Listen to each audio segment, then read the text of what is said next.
चाहे वो कोसी, सीमांचल, मिथिलांचल, जिस जहाँ से मेरी राजनीति की शुरुआत हुई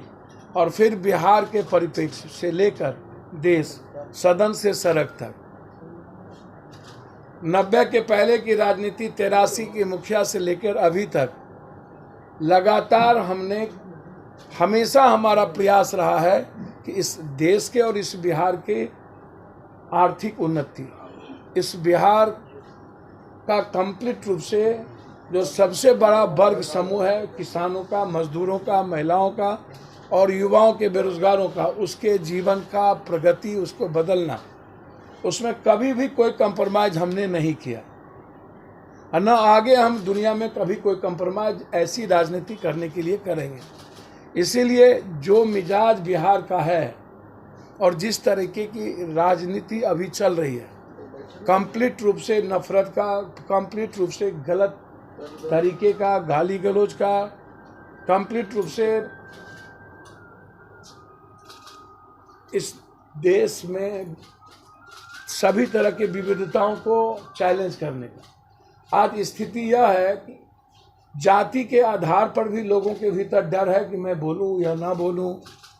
और देश के आधार पर भी समाज में इन नेताओं ने एक बड़ा खतरनाक खेल खेल दिया है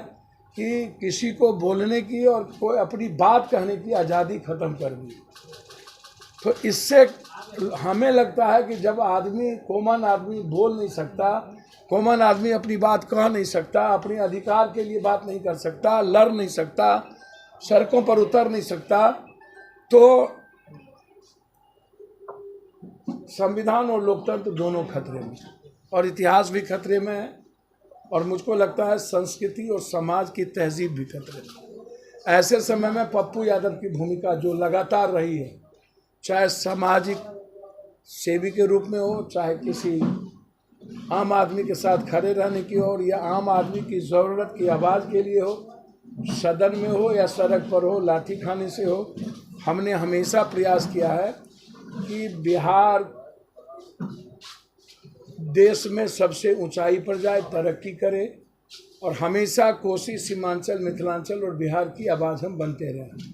चाहे UPSC, BPSC, SSC, STT, TT, engineering,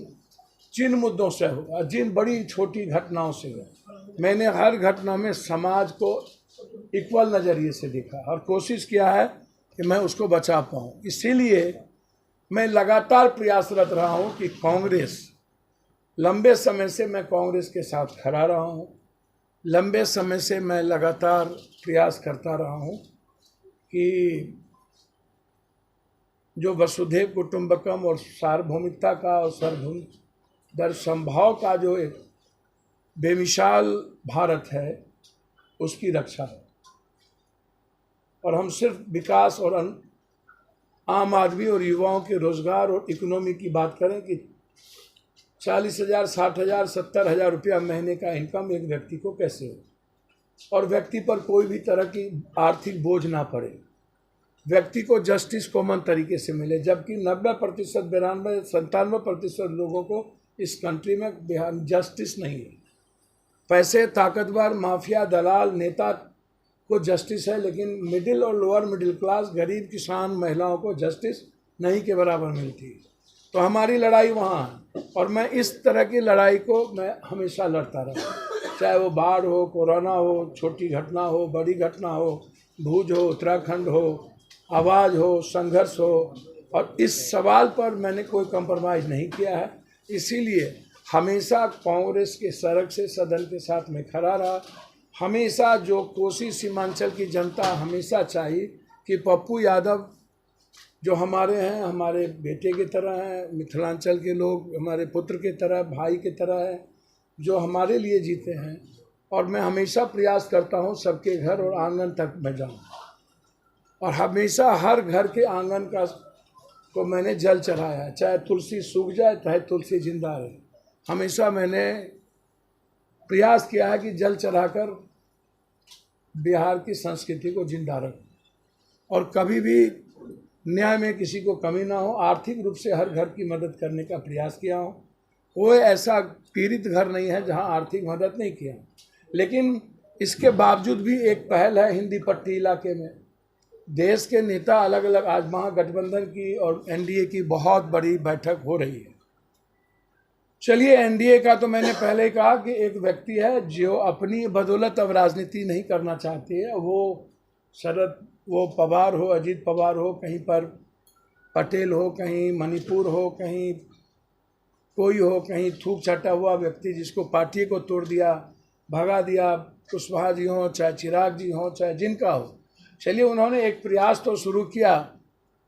24 में चुनाव जीतने के लिए नेक टू नेक एनडीए ने जिस तरीके से लगातार, चाहे वो यूपी में निषाद का मामला हो, चाहे पटेल का मामला हो, चाहे यहाँ मांझी जी का मामला हो, चाहे किसी अन्य का मामला हो, हर मामले में एक कदम प्रयास करने का सीट टू सीट एनडीए ने कोशिश की। मैं हमेशा, चाहे दंगा का मामला हो और जब भी महागठबंधन पर हमला हुआ, तो पप्पू यादव एक ऐसा छोटा आदमी है, मैंने हमेशा एनडीए और पीएम और बीजेपी पर सबसे ज़्यादा हमला करने की कोशिश हमने की, उसकी गलतियों के खिलाफ। आप मेरा ट्विटर्स देख लें, मैं पुलवामा हुआ 15 को ट्वीट किया, करवाया गया। गोधरा हुआ, मैंने तब ट्वीट किया, करवाया गया। केरला स्टोरी आई, तब मैंने कहा कि ये स्टोरी ही गलत है। कश्मीर फाइल आए, तब मैंने ट्वीट किया था और बताया कि कश्मीर फाइल में किस चीज़ को जोड़ा गया है। फिर